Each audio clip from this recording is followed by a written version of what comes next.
Shalom,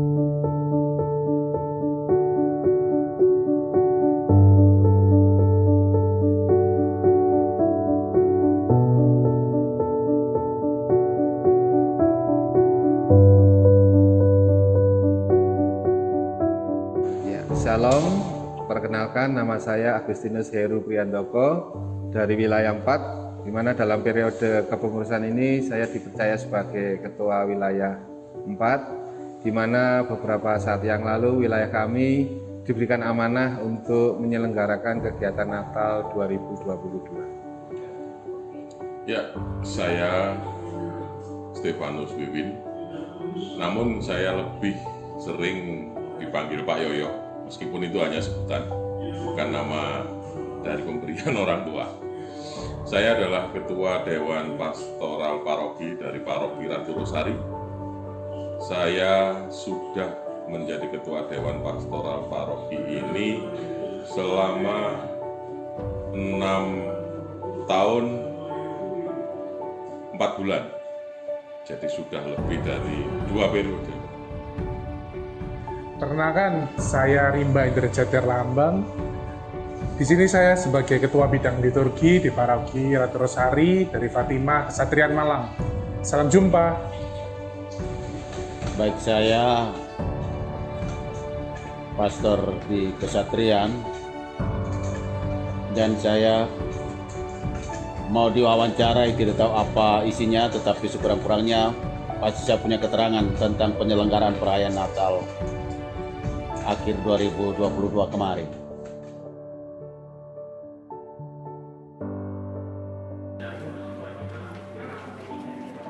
Tiga ya Bu Nino? Ya.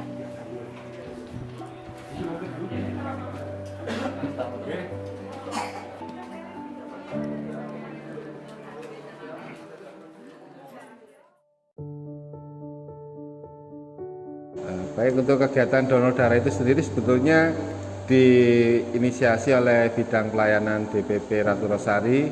Kami hanya bersifat mensupport saja dalam mempersiapkan perlengkapan yang dibutuhkan, juga membantu mensosialisasikan dan mencari peserta. Tetapi tentunya peran besar di situ ada di bidang pelayanan DPP. Tapi berkat kerjasama dua pihak ini, puji Tuhan kegiatan donor darah dapat berlangsung dengan sangat baik.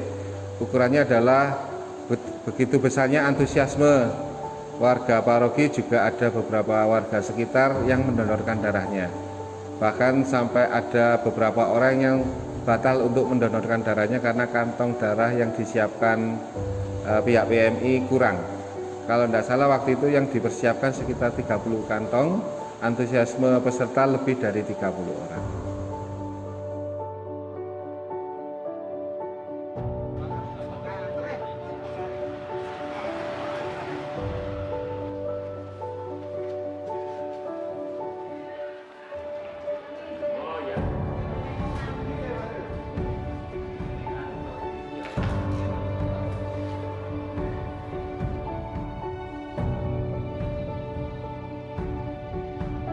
Ya, baik, untuk festival menghias gereja ini adalah memang sesuatu hal yang baru di gereja kita. Latar belakang mengapa kami berinisiatif menggagas kegiatan ini adalah di mana dalam 2 tahun terakhir ketika era pandemi COVID terjadi, gereja cenderung sepi dari umat yang menghadiri misa di gereja. Target awal kami adalah menghadirkan umat sebanyak mungkin untuk memeriahkan gereja, juga kalau bahasanya Romo itu membangunkan umat yang mungkin selama ini telah nyaman mengikuti misa secara streaming di rumah masing-masing. Kepada wilayah-wilayah yang sejumlah 11 wilayah ditambah OMK, dibagilah lintasan areal gereja, lalu masing-masing wilayah merangkai dekorasi Natal menurut selera mereka. Jadi kita tidak melihat hasil lomba, tetapi bagaimana gerakan perjuangan umat dan dengan ide masing-masing dari rumah, tetapi bisa bertemu di lokasi dan memadukan ide itu menjadi sebuah dekorasi yang menarik untuk perayaan Natal? Satu lomba yang menjadi ide yang sangat luar biasa, yaitu menghias gereja secara keseluruhan yang terbagi menjadi wilayah-wilayah itu. Nah, dengan ini ternyata melibatkan seluruh anggota wilayah keluar untuk menghias gereja. Pemenang juara 1, 2, dan 3 menurut saya itu bukan menjadi sesuatu yang utama, tetapi keterlibatan seluruh umat untuk menjadikan gereja sebagai tempat sebuah pesta Natal menyambut kelahiran Tuhan. Dengan bimbingan dari Romo, kita ke gereja akan menjadi peziarah, artinya hanya mengikuti atau menikmati hiasan-hiasan yang ada di luar, atau benar-benar kita bertemu dengan Allah di palungan di dalam gereja. Itulah mengapa hiasan yang ada di luar dan juga ada palungan yang ada di dalam gereja. Nah, ini jadi kami komunikasi dengan panitia, Romo, dan seluruh daya yang ada di gereja ini. Akhirnya terjadilah Natal seperti yang kemarin. Itu. Nuansa Natal yang biasanya paket gandengan antara palungan dan kandang, kreasi panitia berubah. Jadi palungan Natal dipisahkan, dia berada langsung di bawah altar, sedangkan kandang Natal berada di depan pintu gerbang gereja. Kegiatan menghias gereja, memang seluruh areal gereja kan didekor menurut kepentingan dan kemauan dan ide liar yang bisa dijinakkan di sini ya. Dan itu hal yang sangat menarik, bahwa siapapun yang melintas di lingkungan gereja, dia sudah bisa merasa bahwa ini betul-betul nuansa Natal. Dan ketika berada di sekitar pelataran gereja dan bahkan masuk ke pelataran panti imam juga terlihat suasananya beda dengan tahun-tahun sebelumnya yang terkesan mandek, rutin, dan membosankan.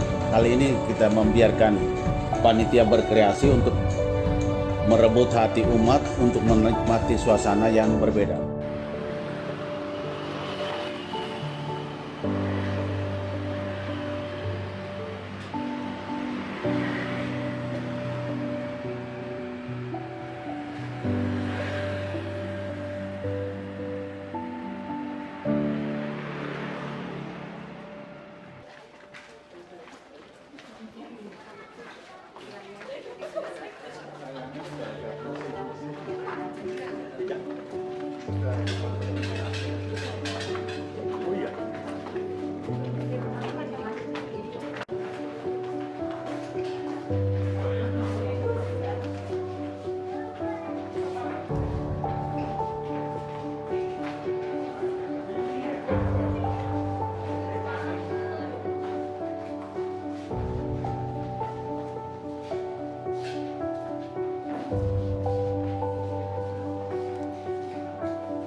Berbicara dengan persiapannya ya, pastinya kita koordinasi dengan panitia. Kita merencanakan untuk membuat perayaan itu sudah tidak dibatasi lagi, jadi umat bisa hadir di setiap misa, kecuali mereka yang sakit, yang lansia. Meskipun demikian, persiapan yang perlu antisipasi yang perlu disiapkan sungguh adalah kita harus menyiapkan tempat duduk. Bagaimanapun juga proses dari prokes juga harus ditaati. kita tidak bisa lepas begitu saja, nggak bisa terbuka begitu saja, tapi kita tetap mematuhi prokes yang ada, tempat duduk, kemudian jumlah di dalam ruangan, di luar ruangan, itu kita perhitungkan. Jadi kami bersama dengan panitia dan dewan bekerja sama untuk mempersiapkan itu. Begitu. Secara umum kegiatan Natal ini berlangsung dengan baik dan lancar, tetapi kami juga meyakini bahwa kegiatan ini belumlah sempurna. Pasti masih ada beberapa hal yang kurang. Dan semoga apa yang boleh wilayah 4 Kemalang persembahkan, mungkin untuk wilayah-wilayah berikutnya yang bertugas sebagai panitia Natal bisa lebih menyempurnakannya lagi. Tapi secara umum dari kami panitia wilayah 4 cukup puas dengan kegiatan yang telah berlangsung, dan dari komentar umat lainnya pun banyak yang menyatakan kepuasannya karena kegiatan Natal dapat berlangsung lebih semarak, kurang lebih seperti itu. Baik, secara umum perayaan malam Natal maupun Hari Raya Natal itu luar biasa. Terlihat dari banyaknya umat tadi, kemudian kesiapan dari panitia, begitu juga dari dewan. Dan juga otomatis dukungan dari Romo Paroki. Jadi puji Tuhan 2022 kita tutup tahun ini dengan perayaan Natal yang luar biasa. Natal kali ini kita tidak membatasi baik jumlah umat maupun jumlah perayaan. Kali lalu, tahun sebelumnya, kita harus membatasi jumlah umat dengan kapasitas yang dipatok oleh pemerintah daerah setempat. Tetapi kali ini kita coba berjuang untuk meloloskan semua umat. Jadi tidak ada yang dibiarkan tertinggal di rumah atau ikut misa online dari segala penjuru, tetapi kehadiran. Sehingga perjuangan kita adalah menggerakkan sebuah karya besar perayaan Natal, dan itu menjadi sebuah gerakan panitia Natal. Dan betul mereka sungguh-sungguh bergerak untuk memberi nuansa khusus yang berbeda dengan tahun sebelumnya. Ya, tentunya dalam memprakarsai sebuah kegiatan pasti dalam perkembangannya akan menemui banyak kendala. Secara umum, secara klasik, pasti kendala yang pertama adalah masalah pendanaan. Mengantisipasi hal tersebut ketika periode kepengurusan ini terbentuk sekitar tahun 2020, dan saat itu kami mengetahui bahwa kami akan mendapatkan tugas sebagai panitia Natal 2022, kami saat itu juga langsung mempersiapkan hal pendanaan. Yang kami lakukan adalah di wilayah 4 ada 3 lingkungan, dan disepakati bahwa tiap bulan setiap wilayah menyisihkan menabung sebesar 200.000, dikhususkan, dana ini dikhususkan untuk menunjang mendukung kegiatan Natal di tahun 2022. Sehingga ketika awal kami bergerak di bulan Oktober kemarin, kami sudah mempunyai modal, kami sudah memiliki dana awal untuk menggerakkan kegiatan ini. Juga kami sungguh sangat terbantu atas adanya donasi, donatur, baik di internal wilayah 4 itu sendiri maupun donatur dari eksternal, relasi-relasi dari warga kami yang banyak membantu kami. Dan dalam pelaksanaan kegiatan ini kembali kendala yang terbesar yang mungkin banyak dialami oleh wilayah lainnya adalah tentang tenaga. Memang di wilayah kami banyak orang, anak muda juga cukup banyak, tetapi yang muncul, yang tampil hanya beberapa orang saja. Jadi kalaupun boleh dibilang kegiatan ini yang mengerjakan dalam tanda petik hanya orang itu saja, mungkin tidak lebih dari 10 orang. Oke, baik. Kalau bicara dengan kendala, pastinya ada ya kendala. Yang pasti dan utama adalah kita tidak bisa memprediksi umat yang hadir, meskipun kita tahu data yang ada di paroki. Kemudian kita juga tidak bisa memprediksi antusiasme dari umat bagaimana. Apakah mereka masih takut ataupun sudah berani keluar dari rumah. Dan kendala-kendala itu pun sebenarnya bisa kita antisipasi dengan koordinasi dengan berbagai pihak, termasuk dengan bidang keamanan. Jadi kendalanya secara umum sih tidak begitu berarti ya. Yang pasti kita koordinasi dengan baik dengan berbagai pihak, sehingga apa yang kita khawatirkan itu puji Tuhan tidak terjadi di paroki kita. Begitu. Kesulitan atau kendala kalau tidak ada berarti kita mati. Berarti kita stuck, tidak mengalami kemajuan. Kendala atau masalah ketika itu timbul, kita harus bersyukur. Mengapa? Kendala atau masalah itu menjadi tolak ukur kita akan menjadi lebih baik lagi ketika kita bisa menyelesaikan masalah itu. Artinya, ide-ide yang baru tentu akan timbul persoalan-persoalan. Baik persoalan biaya, baik persoalan kebiasaan, baik persoalan komunikasi, baik persoalan pola berpikir yang berbeda. Nah, tetapi ini ya ketika kita komunikasikan dengan satu hati, satu pikir bahwa kita adalah seorang pelayan.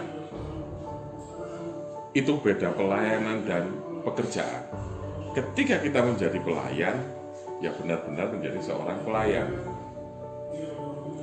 Saya sebagai ketua DPP di sini ya menjadi pelayan yang paling rendah.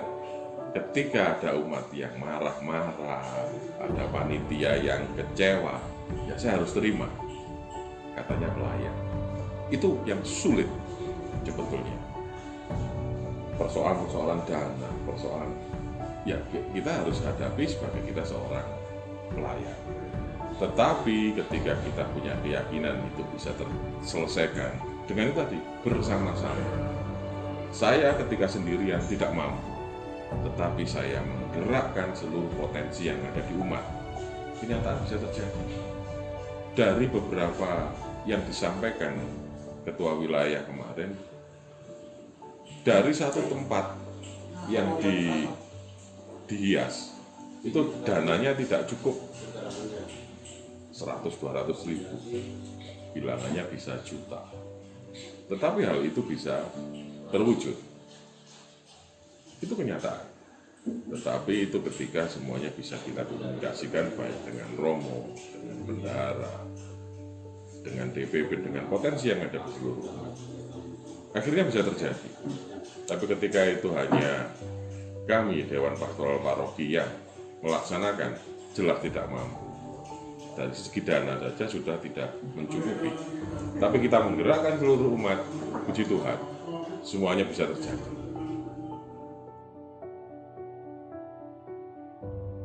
Catatannya adalah sebuah kepanitiaan, kami dari DPP harus ikut terlibat di sana dalam penentuan-penentuan untuk kegiatan-kegiatan yang menyangkut sarana prasarana menggereja. Artinya apa? Gereja bisa menghemat pada pembiayaan-pembiayaan yang tidak diperlukan. Contohnya, ketika gereja sudah punya, mengapa kita harus sewa?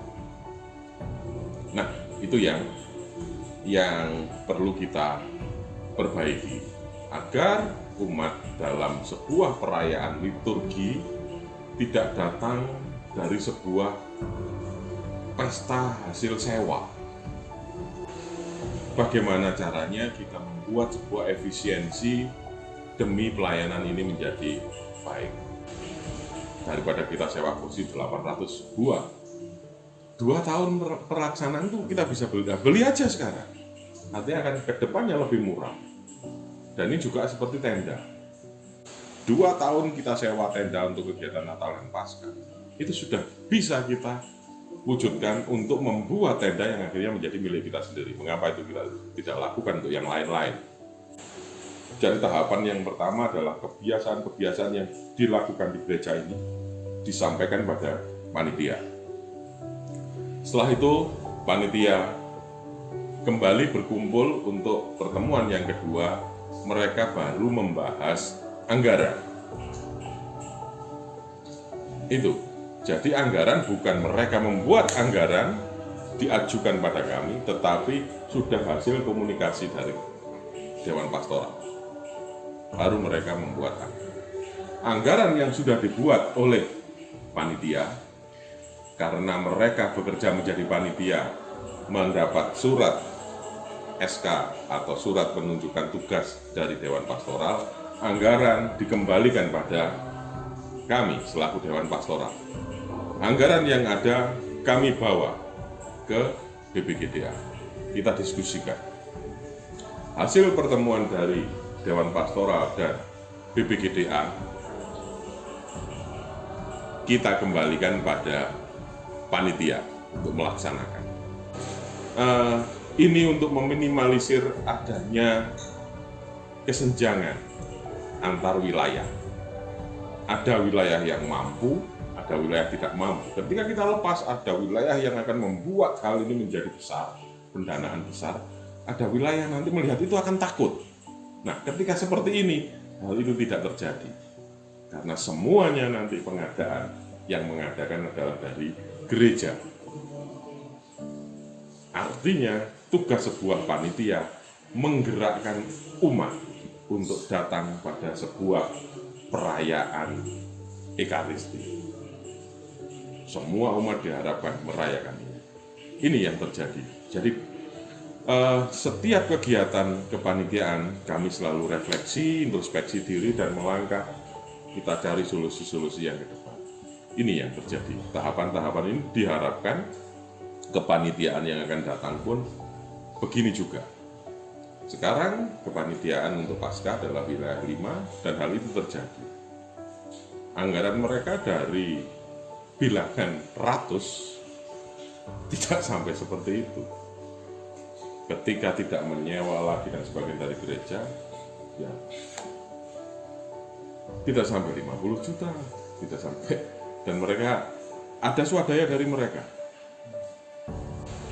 Begitu juga dengan OMK, Orang Muda Katolik yang kemarin berkegiatan di malam tahun baru. Nanti kami akan membuat evaluasi dengan hal ini dengan tujuan untuk melangkah ke depan yang lebih baik. Melangkah ke depan yang lebih baik adalah membangun sebuah mental ini hasil kerja bersama-sama. Pengurus, panitia, Dewan Pastoral, BPGDA, Romo, semua adalah pelayan umat. Bagaimana kita melayani umat, tuannya itu umat. Dan saya yakin, dan untuk semuanya, hal ini bisa terwujud, hal ini bisa terjadi. Mengapa?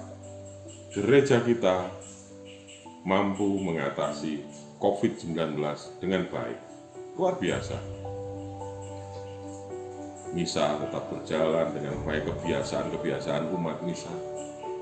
Ini, kita yakin ketika kita lakukan dengan bersama-sama, potensi yang ada kita gabungkan, gereja kita akan menjadi gereja yang lebih baik dari waktu ke waktu. Terima kasih. Oke, buat kalian para penonton, untuk tahun 2023, ikutilah misa secara offline, datang ke gereja. Jadi tidak perlu takut untuk datang ke gereja, ikut misa, dan hadir di gereja secara nyata. Begitu, oke? Semoga di tahun baru di tahun 2023 ini kita lebih memiliki semangat yang baru untuk dapat melayani umat di gereja kita dalam hal apapun, dalam kapasitas kita apapun, agar kehidupan gereja menggereja di paroki kita sungguh dapat nampak jelas. Dan semoga dalam kegiatan apapun yang akan nantinya berlangsung di paroki kita harus saling mendukung, siapapun itu yang menjadi penggagas ataupun panitianya. Karena pada prinsipnya gereja ini adalah milik kita bersama. Harapan saya kehidupan menggereja, ya kita kembali lagi. Kita jadikan gereja ini menjadi rumah kedua. Apa rumah kedua? Kembali menjadi gereja basis.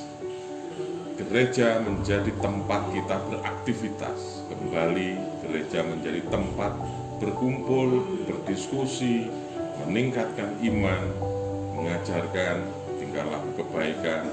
Juga mungkin ya secara duniawi pekerjaan-pekerjaan kita bisa rundingkan di gereja.